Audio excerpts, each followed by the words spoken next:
I'd woken up next to a cold, unresponsive body before, not since my wife left me for a marriage counsellor, Dr. Dick Swab.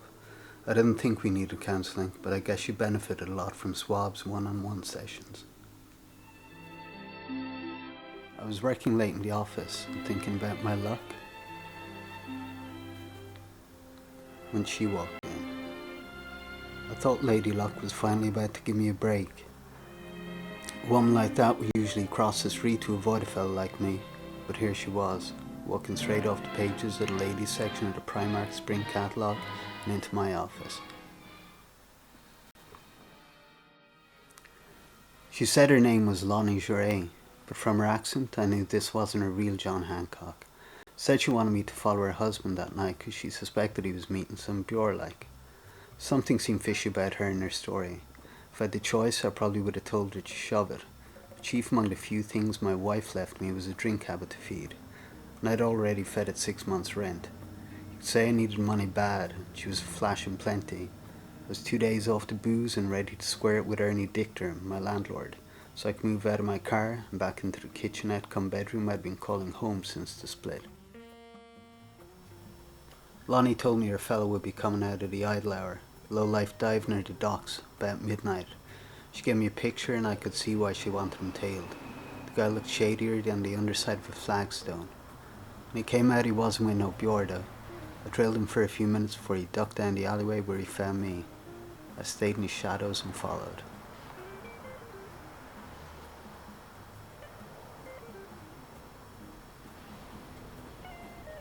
There was a guy waiting for him. It looked like it was this guy's first time in an alley. In fact, this guy looked like he'd never been in the same postcode as an alley. Next thing I know, Lonnie's man pulls a piece and shoves it in the other guy's stomach. I thought that finally, after all these years of watching fat middle-aged Joes cheating their wives, I was finally going to see something. And that's when the lights went out. Someone cracks me over the head and I miss the end of the show. Next thing I know, I wake up alongside a corpse, and the cold comfort that the piss soaking through my only suit was for once not my own.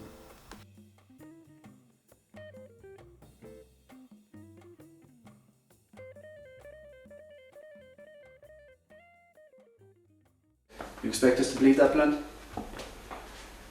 That's the Minister for Justice, what you plugged last night. Along with the Chief Inspector's brother, you're going to be walking through a lot of doors when you're here, Blunt. You're alluding to the bureaucracy that's choking our justice system and employed your progressive attitude. Very funny, Blunt. You're a guard long enough. You should know the only thing I'm alluding to is to rearrange your face.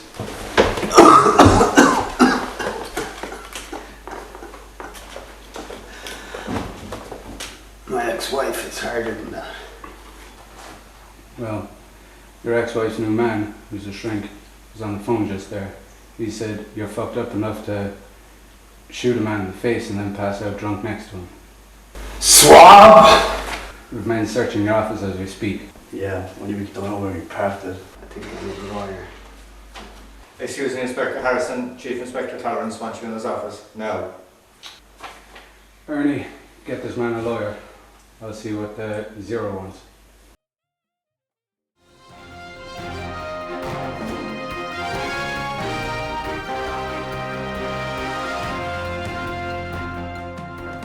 Hello and welcome to the 6-1 News. My name is Anne Dobson. Today's top story: Minister for Justice I.N. Tolerance has been found dead. His body was recovered early this morning. Police are treating his death as suspicious. You wanted me, Zero? The Icelandic volcano has erupted once again.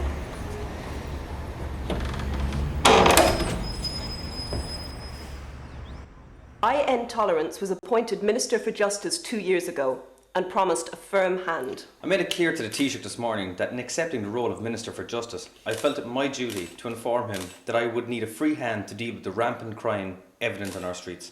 Going forward together, we will leave no stone unturned to root out the cancer of crime, invading practically every aspect of ordinary decency. That was I.N. Tolerance speaking shortly after his appointment as Minister for Justice just 2 years ago. The murder of the minister late last night has left the whole country in shock. We are joined now in our Leitrim studio by the minister's running mate in the Leitrim Roscommon constituency, former Leitrim County footballer and country and western singer, Mr. Steely Resolve, TD. Deputy Resolve, what do you make of what has happened? Well, yeah, Christ, like, 'tis a tremendous loss for the country and a sad day for us all, especially those of us like Union personally. 'Twas only a few hours ago I was saying to him, like, Oh God, Dick, my brother. Who's going to be the next Taoiseach, you know? Yeah, and you're the next Commissioner of Police. What's that, Dick? I know, Zero. It's terrible. Thanks, Dick. Can't believe it. The things he's done for this country. Who would do a thing like this? That asshole, just about every man, woman and child in this country. I know you're upset, Dick, but for the sake of this country, we need to pull ourselves together and get a quick conviction. Has Blunt confessed yet? Sorry to tell you this, Zero, but it looks like Blunt was set up. I think he's been made a patsy of. Scared of him. Go on. Zero, I know those stories about I.N. and those Japanese girls, that briefcase full of money. They're kind of murky waters, but do you know anything about it? Those stories were leaked to media by the opposition. My brother would never take money from anyone, let alone a scumbag like Dexter Baxter. No. I brought you here to find out why I haven't charged Blunt yet. Guess I have my answer. No. If he's not charged by this evening, he'll be facing early retirement. Understand? No. Fuck up. I remember we'd just been knocked out of the semis. I scored 2 goals myself that day. I was drowning the sorrows as you do, with a couple of ladies, if you know what I mean, like, in the rushing dove. I need more. Sure, Ernie. Sure, it looks like Blunt did it. He was practically grift wrapped. Yeah, Zero wants this thing put to bed, so why aren't we just charging that, Dick?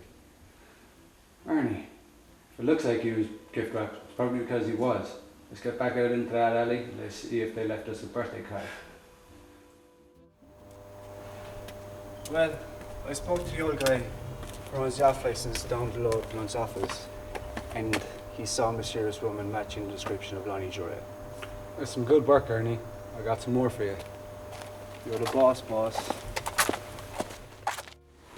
Seems only you and me care about good police work these days, Ernie. Take this for example. Uniform didn't do their job right. We're left to pick up the slack. What the fuck, like? This is fucking bullshit. There's fucking dead fox in my fucking shoe. Nah, Ernie, you can tell by the tail. That's a cat. Whatever it is, it fucking stinks. Stop complaining and get on with the job. What the fuck are we doing this for anyway? This is bullshit. To save Blunt from a rat who was fucking murdered fucking behind the chief inspector's back. I don't even give a fuck about Blunt. Yeah. Hand me that bottle there, Ernie. Yeah, the one with the tampon and condom wrapped around it.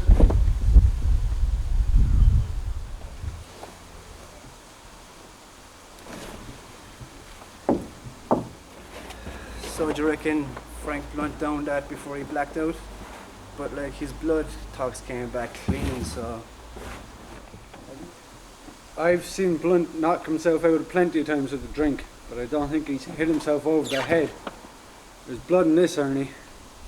I better get this back to the lab. I'll see you back there. Can I get a spin home? Oh, a dead cat in your feet. See you back there. Oh, fuck, no wine.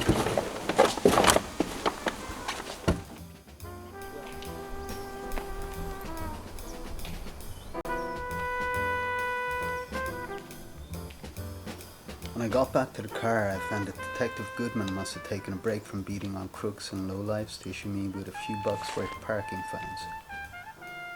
There was I thinking he didn't care.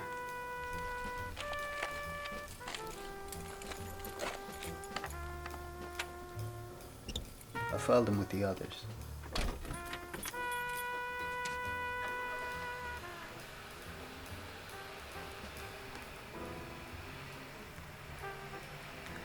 I drove to the office to wash off the results of the night face down in an alley and 2-day grilling at Police HQ. The cold tap and miniature hand basin doubled as bath and urinal since the slumlord dictator gave me a heave-ho. I tried sleeping there a few times, but the rats and the cold made the car seem like the Hotel Ritz.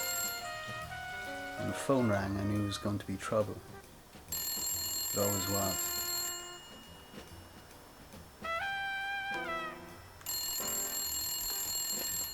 I knew whoever it was sure as hell wasn't cold calling me at 1 a.m. Only Detectives Goodman and Harrison knew I'd been released. I was pretty sure they'd said all they had to say to me that night. Whoever it was had watched me come in.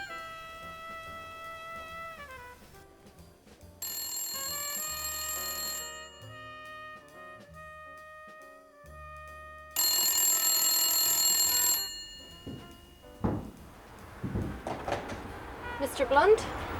Yeah? Mr. Blunt, thank goodness I caught you. I'm so sorry for calling so late. I heard you'd been released. I need to talk to you. I need to explain. I need your help. I've got no one else to turn to. Please. I think my life is in danger. Caused me a lot of trouble, Miss Ray. I know. I'm truly sorry. Please, will you let me come to your office? I can explain there. I can be there in 10 minutes. Well, I just fixed myself a bath. But I guess if you say it's important. Thank you, Mr. Blunt. Yeah, see ya.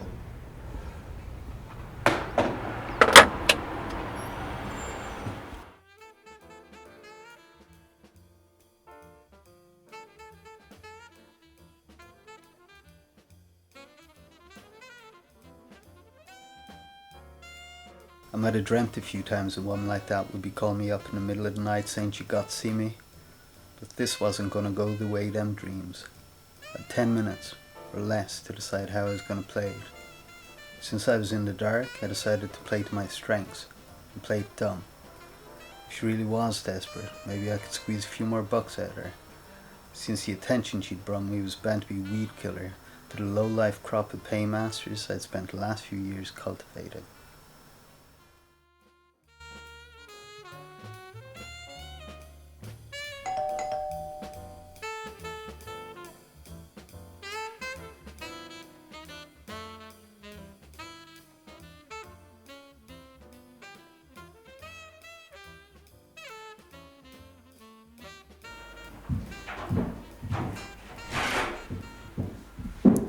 Well, Mr. Blunt, you have every right to be angry, but please hear me out. I'm listening. The man you followed, the man I asked you to follow, he wasn't my husband, Mr. Blunt. I'm afraid I misled you when I told you he was. His name is Dexter Baxter. You may have heard of him. He is a very powerful and dangerous man. If he knew I was here. Shireen, this is all very interesting. I'm sure the police would have been interested to hear this 2 days ago when they picked me up. Mr. Blunt, you don't understand. I couldn't go to the police. They would have killed me. Maybe we should call the police now. please hear me out? Alright, go on. When you followed Dexter Baxter down the alley that night, he knew you were behind him. It was he who asked me to come here. It was he who asked me to ask you to trail him. I don't know why he wanted that, but I wasn't in a position to ask why or to refuse him. Did he ask you to come here tonight? If he knew I was here. I really need your help, Mr. Blunt. Dexter sent me here that night. We were both pawns. It was him that used you, not me. I'm here to ask for your help. Dexter asked me to meet him tonight. So why didn't you meet him? I'm afraid he wants to tie up loose ends. You and me can link him to the murder of the Minister of Justice. I'm sure that Dexter wants to make sure that we don't talk. So why can't you talk to the police? They can protect you. Why don't you tell me? What power does Baxter hold over you? Why did the minister go to the alley to meet Baxter? On the phone you said he wanted to explain. So far you haven't told me his zip. I can't go to the police because I don't trust the police.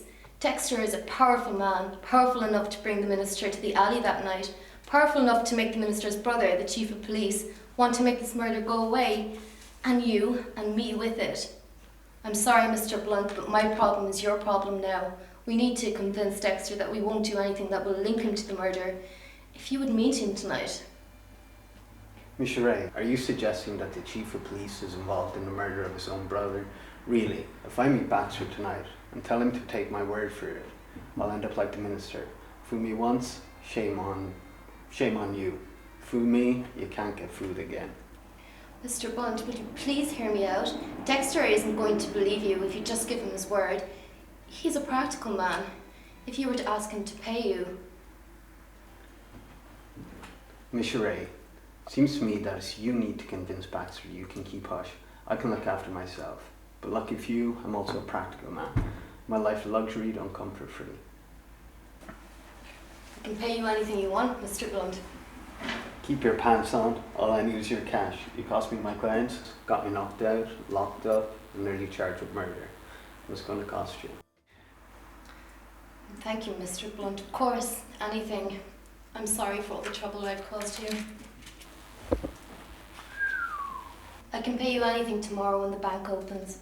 But please, tonight, can you just meet Dexter? So call him and set it up. When you should get out of here. Leave a number so I can call you to get in touch. As soon as she was out the door, I tried the number she left.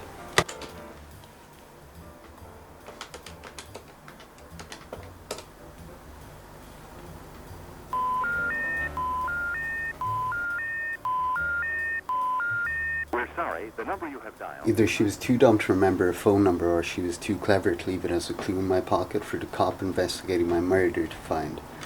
Maybe she was right about the chief of police wanting to hang this rap on me. Maybe. But I was pretty sure there was one cop I could call who'd be interested in meeting Baxter. Inspector Harrison. Yeah.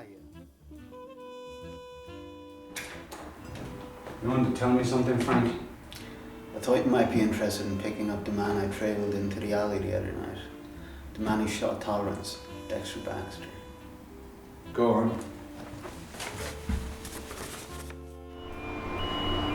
Dexter Baxter! Who are you? Detective Trotman. Expecting somebody else.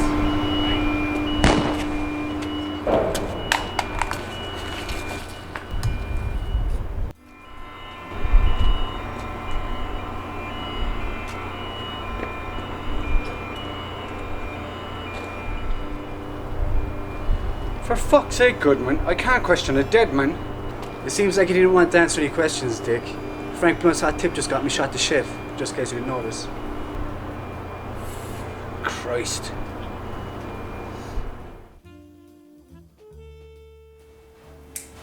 So what's your pooch? Goodman? The mayor's pinning another medal on him for being dumb enough to get shot. You sound pretty sore, Dick. Sure I am. Chief Inspector has shut down the investigation. He's selling the lone gunman story to the media. Dexter Baxter lures Minister to alley and plugs him. He's happy to believe you invented this lingerie. Him and Goodman are still convinced you were involved in some way. You rang up here, throw us off the scent. That night you rang me. And since we traced the phone call to the phone box, as long as she stays gone, no one's going to look for her. Whoever she is and whatever linked her to Baxter and the minister, I reckon we won't be seeing her again. I'm just sorry I didn't beat the truth out of her when I had the chance. Blunt, didn't you learn that you can't solve all your problems by beating women? The hell? You've been talking to Swab again? That rat, the Hippocratic oath, ain't worth shit in the hands of a greaseball like that. No. With Baxter and the minister dead, and Lonnie out of the picture, I can't see us resolving this one anytime soon. Unless Zero decides that the truth is worth more than his job, his freedom, family and whatever kickbacks he's on, and spills the beans on what he knows about his brother. Yeah, you must sleep well at night, being as how you're one of the good guys and all. Ah, fucking Frank.